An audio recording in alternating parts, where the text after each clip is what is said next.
As he went along, he saw a man blind from birth. His disciples asked him, "Rabbi, who sinned, this man or his parents, that he was born blind?" Jesus replied, "Neither this man nor his parents sinned, but this happened so that the works of God might be displayed in him. As long as it is day, we must do the works of him who sent me. Night is coming, when no one can work. While I am in the world, I am the light of the world." Jesus spits on the ground, makes some mud with the saliva, and puts it on the man's eyes.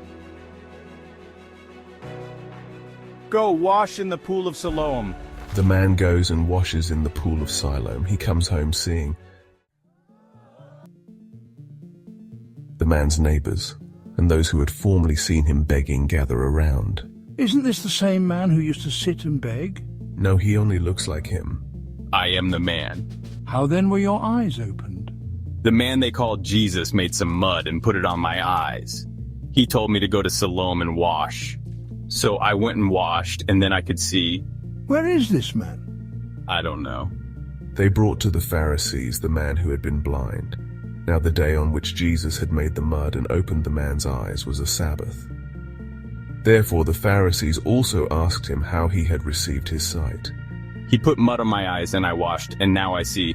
Some of the Pharisees said, "This man is not from God, for he does not keep the Sabbath." But others asked, "How can a sinner perform such signs?" So they were divided. Then they turned again to the blind man. "What have you to say about him? It was your eyes he opened." The man replied, "He is a prophet." They still did not believe that he had been blind and had received his sight until they sent for the man's parents.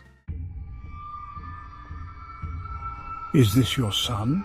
Is this the one you say was born blind? How is it that now he can see?" The Pharisees summoned the man's parents.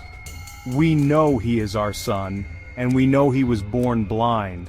But how he can see now, or who opened his eyes, we don't know. Ask him. He is of age. He will speak for himself." The parents are afraid of the Jewish leaders. A second time they summoned the man who had been blind. "Give glory to God by telling the truth. We know this man is a sinner." Whether he is a sinner or not, I don't know. One thing I do know, I was blind, but now I see. "What did he do to you? How did he open your eyes?" I have told you already, and you did not listen. Why do you want to hear it again? Do you want to become his disciples too? The Pharisees hurl insults at the man. "You are this fellow's disciple. We are disciples of Moses. We know that God spoke to Moses, but as for this fellow, we don't even know where he comes from."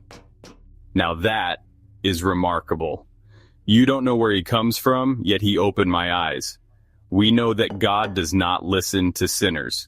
He listens to the godly person who does his will.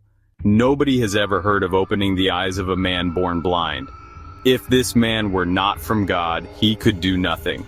"You were steeped in sin at birth. How dare you lecture us?" The Pharisees throw the man out. Jesus hears that the man has been thrown out and finds him. "Do you believe in the Son of Man? Who is he, sir? Tell me so that I may believe in him." You have now seen him. In fact, he is the one speaking with you. Lord, I believe. For judgment I have come into this world, so that the blind will see, and those who see will become blind." Some Pharisees who are with Jesus hear this. "What? Are we blind too?" If you were blind, you would not be guilty of sin, but now that you claim you can see, your guilt remains.